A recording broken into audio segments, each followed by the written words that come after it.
Assalamualaikum warahmatullahi wabarakatuh. Alhamdulillahirrabbilalamin. Hamdan yuwafi ni'amahu wa yukafi'u mazidah. Allahumma sholli ala Muhammad wa ala ali Muhammad. Baiklah, perkenalkan nama saya Alhamda Syukri, mahasiswa jurusan Ilmu Hukum Universitas Islam Sultan Syarif Kasim Riau semester 4. NIM 11820712 382. Di sini saya akan berusaha untuk menjelaskan tugas tema dari mata kuliah Hak Asasi Manusia, dosen pengampu Bu Lisa Anggraini. One eternity later. Tema yang saya pilih adalah perkembangan generasi hak asasi manusia. Langsung saja, menurut seorang ahli hukum yang berasal dari Prancis yang bernama Karel Vassac,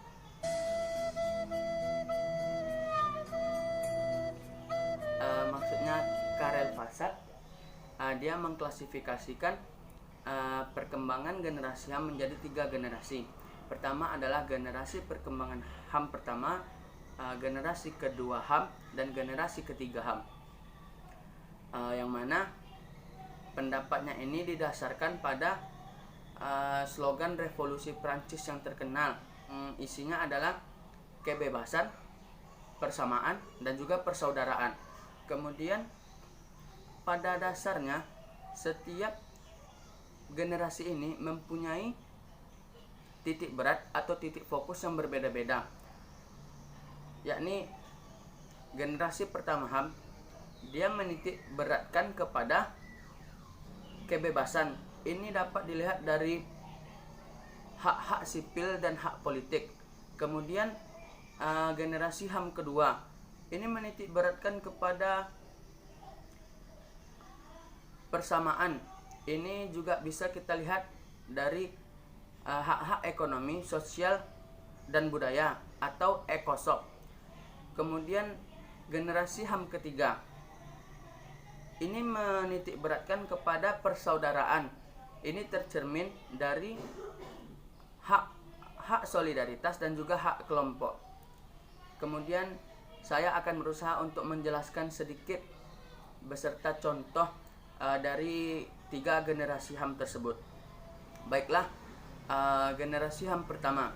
Seperti yang telah disebutkan sebelumnya, generasi HAM pertama ini dia menitik beratkan kepada kebebasan.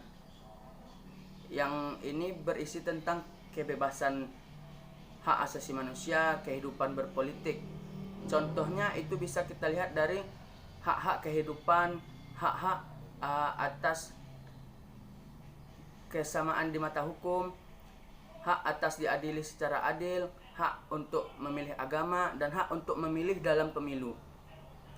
Hak ini dipelopori oleh deklarasi hak-hak di Amerika dan juga deklarasi hak asasi manusia dan warga negara di Prancis.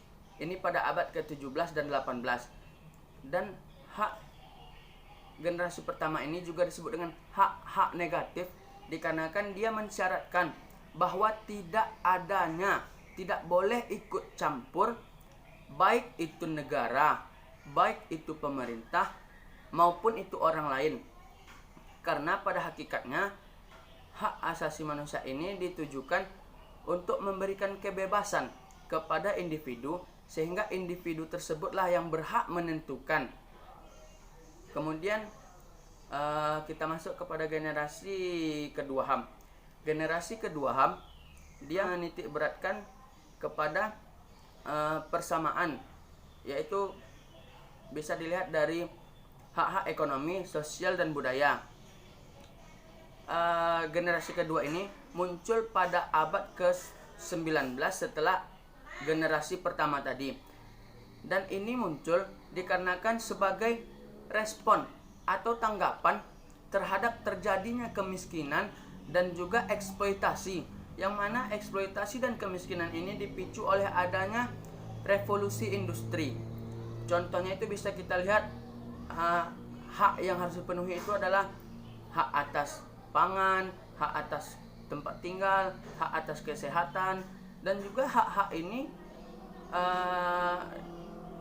dimasukkan ke dalam PUHAM atau pernyataan umum tentang hak asasi manusia. Dan juga hak ini dilindungi oleh Konvensi Internasional yang mana hak ini menuntut agar negara memenuhi semua kebutuhan-kebutuhan dasar oleh setiap warga negara atau setiap orangnya. Dan ini juga menuntut negara agar lebih berperan aktif supaya pemenuhan dan juga kebutuhan dari masyarakat atau warga negaranya itu segera dipenuhi dan bisa tersedia. Generasi ketiga HAM. Generasi ketiga HAM ini menitik beratkan kepada persaudaraan. Ini tercermin atau bisa kita lihat dari hak-hak solidaritas atau hak-hak kelompok atau hak bersama, yang mana hak-hak ini muncul dikarenakan adanya tuntutan dari negara-negara berkembang atas tuntutan internasional yang adil. Hak asasi manusia generasi ketiga ini muncul pada abad ke-20 atau setelah abad ke-19 atau generasi kedua hak asasi manusia tadi. Dan juga hak generasi ketiga ini A few moments later. dikemukakan dalam bentuk dokumen-dokumen yang tergolong kepada soft law dalam hukum internasional, seperti deklarasi Stockholm pada tahun 1972 dan deklarasi nomor 1992. Contohnya adalah hak atas pembangunan dan juga hak atas lingkungan hidup yang sehat. Mungkin cukup sekian yang bisa saya sampaikan atas tugas saya.